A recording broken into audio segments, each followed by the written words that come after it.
औज़ुबिल्लाहिमिनश्शैतानिर्रजीम बिस्मिल्लाहिर्रहमानिर्रहीम। अस्सलाम वालेकुम। मेरा नाम है आदिल शहीद। उम्मीद करता हूँ कि आप सब लोग खैर वफियत से होंगे, ज़िंदगी पुरसकून और मज़े से गुजार रहे होंगे। 1949 में अक्टूबर 1949 में चाइना के बानी सर मोइज़े तंग ने जब चाइना की बुनियाद रखी, उसको इस्टेब्लिश किया, तो उस वक़्त कहा जाता है कि चाइना के लोग सुस्त भी थे, काहिन भी थे और कामचोर लोगों में भी शामिल थे। लिहाजा उनको चुस्त करने के लिए, उनको मोटिवेट करने के लिए, उनकी ज़िंदगी के मसाइल को हल करने के लिए सर मोइज़े तंग ने छोटी छोटी कहानियों, किस्सों का सहारा लिया और टीवी चैनल्स पर आकर या रेडियो स्टेशंस पर आकर लोगों के पैगामात को सुनते और उनको इनके जवाबात भी देते और छोटी छोटी कहानियों के ज़रिए उनके मसाइल को हल करने की कोशिश भी करते। कहा जाता है कि एक मरतबा सर मोइज़े तंग ने उनको एक कहानी सुनाई।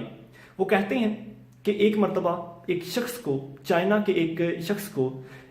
चाइना के बादशाह ने उसको कैद में डाल दिया। जब वो कैद में डाल दिया उसको, तो एक साल उसके गुजरने के बाद जेल का जो वार्डन है वो ये देखकर हैरान रह जाता है कि उस कैदी के वार्डन के अंदर मुख्तलिफ किस्म के परिंदे, मुख्तलिफ किस्म के चरिंद परिंद जो हैं वो आते हैं, वो उससे बातें करते हैं और वो घंटों उससे बातें करने के बाद वापस अपने मकानों में चले जाते हैं या वापस अपने घोंसलों की तरफ चले जाते हैं।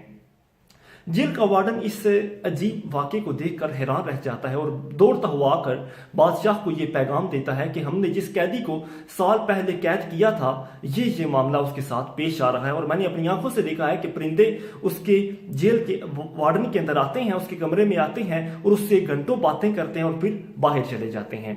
बादशाह ने उस शख्स को अपने सामने बुलवाया और उससे कहा कि क्या वाकई ये ऐसा ठीक है कि तुम परिंदों से बातें करते हो? उसने कहा कि जी हुजूर, मैं परिंदों से बातें करता हूँ। वो सुबह सवेरे मेरे पास चिड़ियाँ, तोते, कौवे, मैने जो भी हैं वो आते हैं और शाम तक मुझसे बातें करते हैं और फिर वो चले जाते हैं।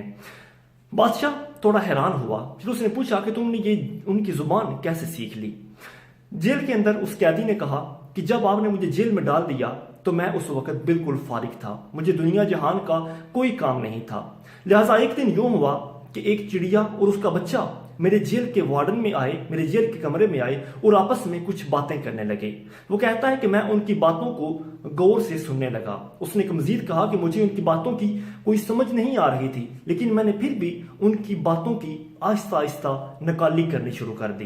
वो कहता है कि जब मैंने उसकी बातों की नकाली शुरू की तो वो चिड़िया हैरानी से मेरी तरफ देखने लगी और उसने मुझसे बातें करनी शुरू कर दी। उसने मजीद कहा कि मुझे फिर भी कोई समझ नहीं आ रही थी, लेकिन मैं फिर भी उसकी जुबान में उससे बातें करता चला गया। लिहाजा अगला दिन फिर आया, वो चिड़िया फिर आ गई और मैंने मजीद उससे बातें दोहराता चला गया और आहिस्ता आहिस्ता मुझे उसकी चूं चा चूं का थोड़ा थोड़ा समझ आने लग गया। लिहाजा यूं मैंने परिंदों, मुख्तलिफ परिंदों, मैंने कौवों, फाख्ताओं, कबूतरों और दूसरे परिंदों की भी बोलियां सीख ली और आज वक्त ये है और आज सिलसिला कुछ यूं है कि वो सारे परिंदे मेरे पास आते हैं, मुझसे घंटों बातें करते हैं और मुझे अपनी बोरियत महसूस ही नहीं होती और मेरा वक्त गुजरता चला जाता है और वो भी अपना दाना मेंगा मुंह मेरे साथ शेयर करते रहते हैं। लिहाजा चाइना के बानी ने ये बात सुनाने के बाद खामोश हो गया। उसने कहा कि मेरे बच्चों, याद रखो 3 सलाहियतें तुम्हारे पास मौजूद हैं। पहली सलाहियत मेहनत करना। तुम जेल के अंदर रहकर भी अगर मेहनत करो तो तुम कामयाबी हासिल कर सकते हो। मेहनत एक ऐसा बलबूता है कि जो कोई तुमसे चुरा नहीं सकता। दुनिया की कोई कौम, किसी कौम को, दुनिया का कोई फर्द किसी फर्द को मेहनत करने से, आगे बढ़ने से, हार्ड वर्क करने से नहीं रोक सकता। दुनिया की दूसरी जो चीज है कामयाबी के लिए, वो है ईमानदारी।